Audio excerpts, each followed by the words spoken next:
Om Sri Sai Ram. Upanishad Vahini Chapter 4. Mandaka Upanishad. This Upanishad begins with an invocation, praying that the eye may see auspicious things, that the ear may hear auspicious sounds, and that life may be spent in contemplation of the Lord. The teaching of this Upanishad is referred to as knowledge of Brahman, Brahma Vidya, either because it describes first the message of Hiranyagarbha, the casual Brahman, or because the message relates the glory of Brahman. This Upanishad speaks of knowledge of Brahman as the mystery that only those with shaven heads and those who go through a rite of having fire on the shaven head can understand. So it is called shaven head, Manduka. This Upanishad is honored as the crest of all, since it expounds the very essence of knowledge of Brahman, Brahma Jnana. It is assigned to the fourth Veda, the Atharvana, the transcendent and immanent aspects of supreme reality. This knowledge has been handed down from teacher to people by word of mouth, enriched and confirmed by experience. When it deals with attributeless principle, it is also called the knowledge of the transcendent Paravidya. When it deals with the attributeful, the materialized principle, it is called the knowledge of the immanent Aparavidya, not the transcendent aspect. These two are found in the Upanishad. They were taught by Saunaka to Angiras. That is what the text announces. The Vedas and the subsidiary texts, Vedangas, deal with the knowledge of the immanent or materialized aspect of Brahman. The Upanishads deal specifically with knowledge of the transcendent Brahman, but the interesting thing is, knowledge of the immanent materialized Brahman leads to the knowledge of the transcendent Brahman, which is the goal. The spider evolves out of itself the magnificent manifestation of the web. So too, this moving, changing world is manifested from the causative Brahman. The objective world is the product of the creator-creation complex. It is true, factual, and useful as long as one is unaware of the reality. The utmost that one can gain by activity, that is, holy or sacred activity, is heaven, Swarga, which has a longer lease of life, but nevertheless has an end. So the seeker loses all yearning for heaven and approaches an elderly teacher full of compassion, who instructs the seeker in the discipline for realizing Brahman. Brahman is both the material and the instrumental cause of the world. All beings are Brahman and no other. They all emanate from Brahman, just as sparks emanate from fire, just as hair grows on the skin but is different from it, so too beings originate from Brahman. Brahman causes the sun, moon, stars and planets to revolve in space. Brahman grants the consequence of all acts of beings, the individual, Jivi, and the Lord, Ishvara.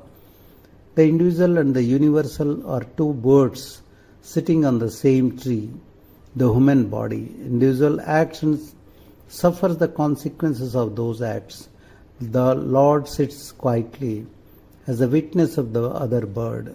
When the individual looks at the Lord and realizes that it is but an image, it escapes from grief and pain. When the mind is drawn by yearning to know the Lord, all other low desires diminish and disappear. Then knowledge of Atma is attained. The last mantra of this Upanishad declares that its aim is to make people attain that spiritual wisdom, jnana, munda means head. And we can say that this Upanishad is the head of all Upanishads. Even the Brahma Sutra devotes 2 chapters to elaborate on the inner meaning of the mantras of this Upanishad.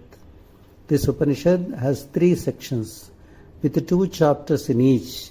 In the first section, knowledge of the materialized aspect of Brahman, Aparavidya, is dealt with. In the second, knowledge of the transcendental supreme, Paravidya, and the means of mastering it. In the third, the nature of the reality and the release from bondage are defined. Activity, karma, that helps attain the Brahman is described in the mantras.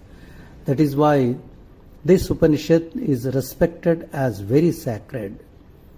As already indicated, the spider spins out the web from itself without any extraneous agency. It also takes in the web it has spun.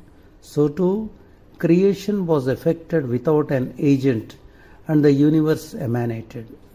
This nature, Prakriti, is but a transformation of the basic Brahman, like pot from mud, cloth from cotton, jewels from gold. So, Brahman is called material, Upadana, cause of nature. It is also the instrumental cause, Nimitta Karana. For nature can be the result only of a highest intelligence, an intelligence that is all comprehensive, Sarvajna. Perform individual duties as well as public service activities. Heaven is the highest attainable stage through activity, karma. Of such rites, karmas, the worship of fire called Agnihotra is the chief. The performance of such rites contribute to the cleansing of the mind. Such cleansing is a necessary preliminary to knowledge of the transcendent, Paravidya. The flames that rise high from the sacrificial altar of fire appear to be performers as if they are hailing them on to realize the reality of Brahman. One who does the rite with full awareness of the significance of the mantra is able to reach the solar splendor. Through the offerings made, they take the performer to the region of Indra, the lord of the gods. The Vedas recommend 2 types of obligatory activities, karmas, individually auspicious and charitably auspicious, Ishta and Purta. The rite of Agnihotra, the adherence to truth, asceticism, tapas, study of the Vedas, service offered to guests in one's home, these are individually auspicious. Construction of temples, carnivaries, rest houses, tanks, planting of avenue trees, such acts are charitable. These give consequences that are beneficial, but all such cause-effect chains are transient. They are fundamentally defective. Om is the arrow and Brahman the target. The entire creation is bound up with name and form and is thus unreal. It can be described in words, so it is limited and circumscribed by the intellect and the mind. Only the Supreme Person, Param Purusha, is eternal, real and pure. He is the prompter of activity and the dispenser of consequence, but he is behind the eyes, behind the intellect, like the spokes of a wheel that radiate from the hub that lead from all directions to the center. All creation radiates from him. The mind is the instrument to reach the central hub and know that all spokes radiate from it. Brahman is the target to be reached by the arrow mind. Have your mind fixed on the target and using the Upanishadic teaching as the bow, shoot straight and hard to hit the Brahman and master. Om, Pranava, is the arrow. Brahman is the target.